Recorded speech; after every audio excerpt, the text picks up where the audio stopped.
Pozdravljeni otroci! Pri predmetu družba bomo povečevali in pomanjševali predmete.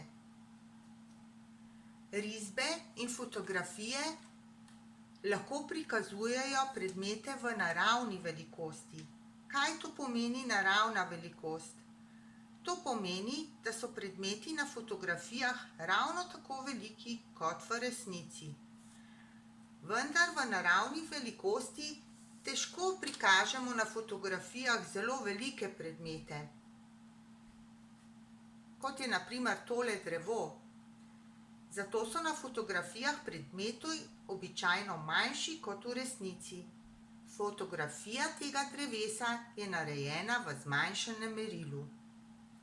Včasih hočemo kak predmet, kakšno snov, kakšno drobno žival bolje videti.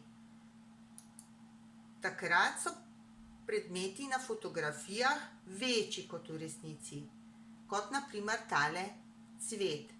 Fotografija tega cvetu je narejena v zvečanem merilu, da vidimo tudi vse podrobnosti. Če hočemo predmete risati v zmanjšanem merilu ali zvečanem merilu, si je najbolje pomagati z mrežo. Predmete pokrijemo z mrežo, to je fotografija, leva stran fotografije, in opazujemo, pod katerimi polji se nahajajo. Zraven pa položimo list z manjšo mrežo in nanjo narišemo obrise predmetov v zmanjšanem merilu. Tudi ta deček je na mrežo levo postavil predmete, v mrežo na desni strani pa bo v zmanjšanem merilu narisal obrise. Na primer, rumena kocka je v polju ČD3. Tudi deček bo obris te rumene kocke narisal v zmanjšanem merilu v mrežo.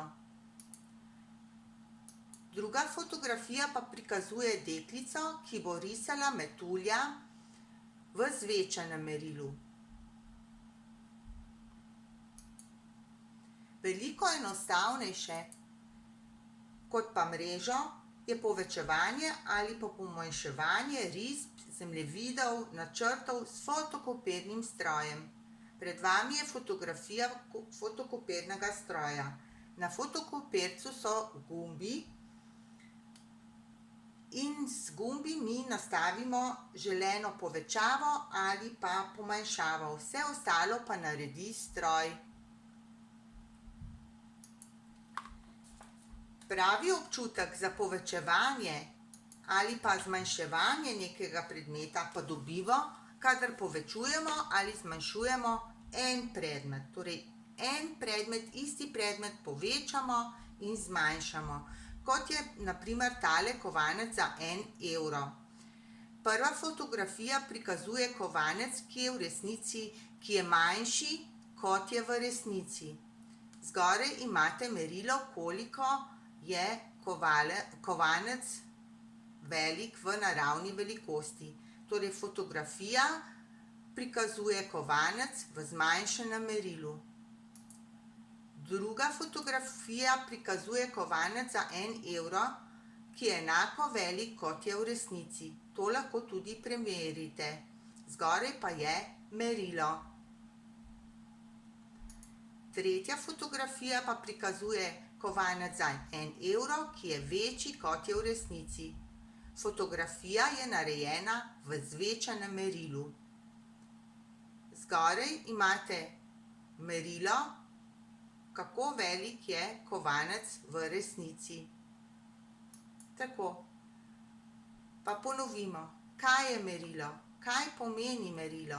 Merilo nam služi kot osnova za primerjanje predmetov po velikosti. Na kratko bi bilo to vse o povečevanju in pomanjševanju predmetov.